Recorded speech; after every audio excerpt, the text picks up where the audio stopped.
Olá! Tela 1 desta quarta-feira, dia 10 de outubro, está no ar. O horário gratuito de propaganda eleitoral deve voltar amanhã. E a tarifa do ônibus subiu mais do que o preço do combustível em Curitiba. O movimento de veículos para o litoral deve aumentar 50% no feriado. E veja também uma entrevista sobre a produção da reportagem que denunciou a propaganda eleitoral irregular em Curitiba. Confira agora no Tela 1.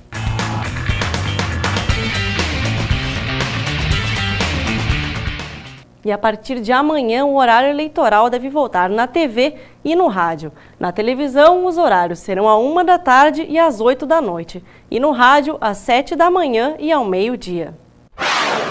A partir de amanhã, volta o horário gratuito de propaganda eleitoral no rádio e na televisão. De acordo com o TRE, cada candidato terá 10 minutos no programa que será transmitido durante todos os dias da semana.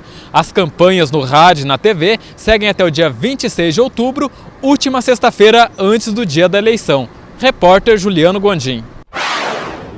Existem muitos argumentos para defender a preferência do uso do carro no lugar do ônibus, mas agora parece ter mais um motivo para a população decidir não usar o transporte público na capital.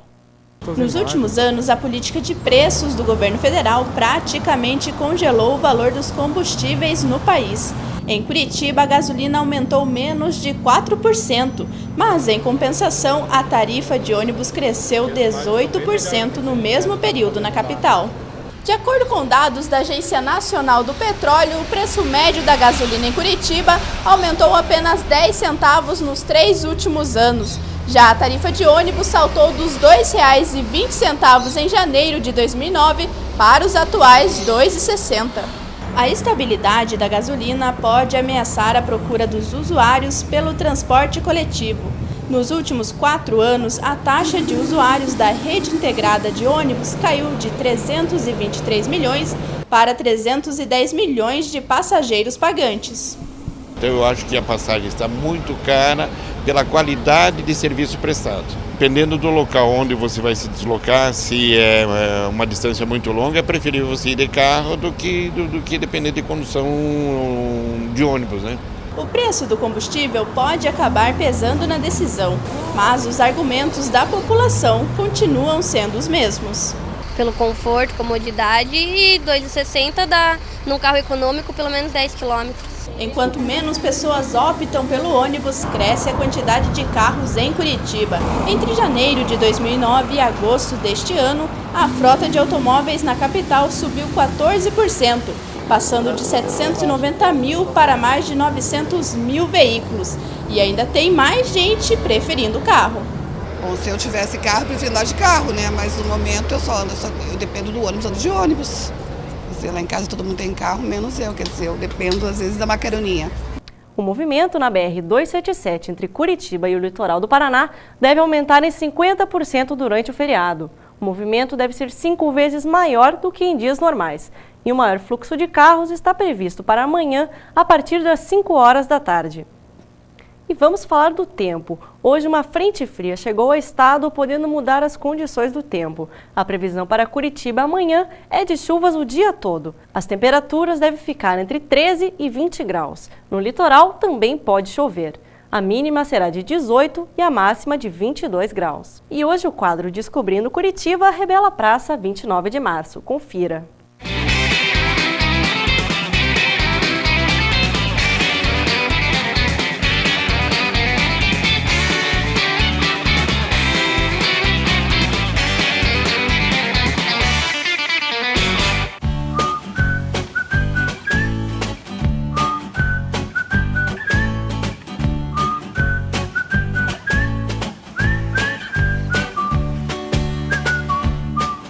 Jonathan, você sabe como é o nome dessa praça? Praça 29 de Março. 29 de Março? Pedro, você sabe qual é o nome dessa praça? Sei, 29 de Março. Praça 29 de Março. Você sabe por que essa praça tem esse nome? Não sei.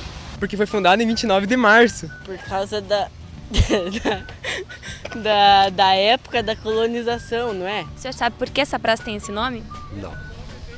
Não sei, cara, não sei.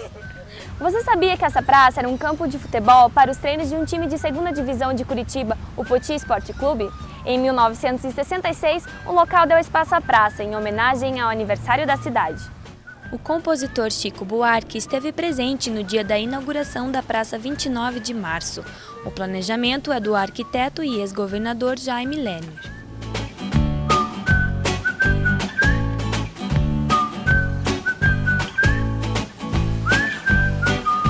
Você pode ver obras de arte de Poti Lazarotto que contam a história de Curitiba até a década de 1970, além do juramento curitibano e o plano diretor de Curitiba. Há também quadra esportiva e espaço para caminhada.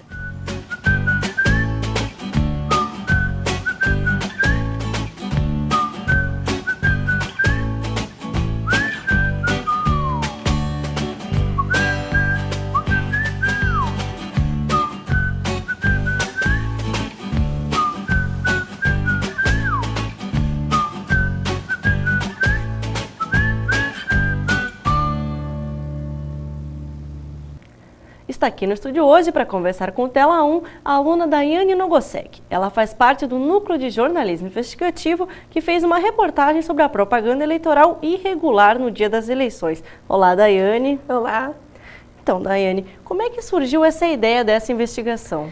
Então, a professora Rosiane, que é a líder do grupo, o Núcleo de Jornalismo, passou essa pauta para a gente, perguntou se a gente teria interesse em trabalhar com isso, porque a distribuição de santinhos, que é uma propaganda ilegal, sempre acontece. Então, tem fiscalização, o pessoal sabe que não pode, mas acaba sempre fazendo.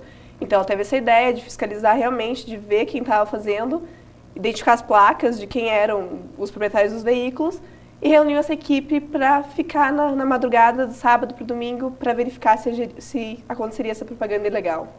Então, conta mais um pouquinho como é que foi esse processo de trabalho de campo. Como é que vocês conseguiram identificar esses carros? Então, foi dividido em 3 equipes que estavam nas ruas. Eu fiquei com a equipe junto com a Renata, que também é aluna aqui do curso de jornalismo da Universidade Positivo. E a gente ficou em frente a um colégio, do Colégio Lameia Lins. A gente ficou até umas 2 horas, das 11 da noite até por volta de 2 horas lá. A gente teve bastante dificuldade para captar as imagens devido ao material, porque era de noite, é um carro em movimento, é uma coisa difícil. E a gente conseguiu captar uma imagem, só que não lá no Colégio de Vanderlei, por volta das 4h30 da manhã. Depois de todas as imagens captadas, das outras equipes também, aí a professora Rosiane, através de um programa do Detran mesmo, conseguiu identificar quem eram os proprietários do veículo através da própria placa. E bom, então vocês identificaram os donos dos carros e depois vocês foram conversar com eles? Como é que foi isso? Sim, a gente fez um contato por telefone com todos os carros que a gente usou nessa matéria. Alguns negaram, outros falaram que o carro estava emprestado. Ninguém, obviamente, de fato falou, eu estava lá, porque um crime eleitoral e a pessoa não vai assumir realmente o que fez. Mas a gente entrou em contato com todos os veículos que foram citados, os proprietários dos veículos que foram citados na matéria. E esses carros, eles eram dos próprios candidatos? De quem que eram esses veículos? Então, a gente usou 5 veículos citados na matéria. Dos 5, 4 eram de vereadores, candidatos a vereador, nenhum se elegeu. E um deles era de uma funcionária da prefeitura, que também a gente estava trabalhando na campanha de uma candidata também à prefeitura e não conseguiu se eleger também. E daí, onde que essa matéria foi veiculada? Essa matéria ela foi veiculada no portal TE Notícias, aqui da universidade. Ela também, a gente fez uma parceria junto com a Gazeta do Povo também. A matéria, eles reescreveram na matéria, entrevistaram de novo, mas foi com a nossa apuração de dados. E ela também foi citada na revista RPC de domingo e também no Paraná TV, que é transmitido ao meio-dia. E como que foi para você ver a sua matéria veiculada em outros veículos maiores?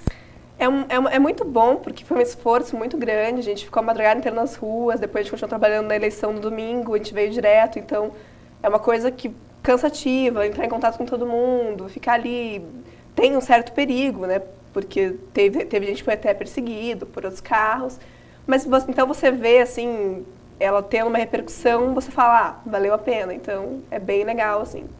Obrigada, Daiane. De nada. E o Tela 1 de hoje fica por aqui. Amanhã nós teremos mais uma edição do Tela 1 Eleições. Não perca. Até lá!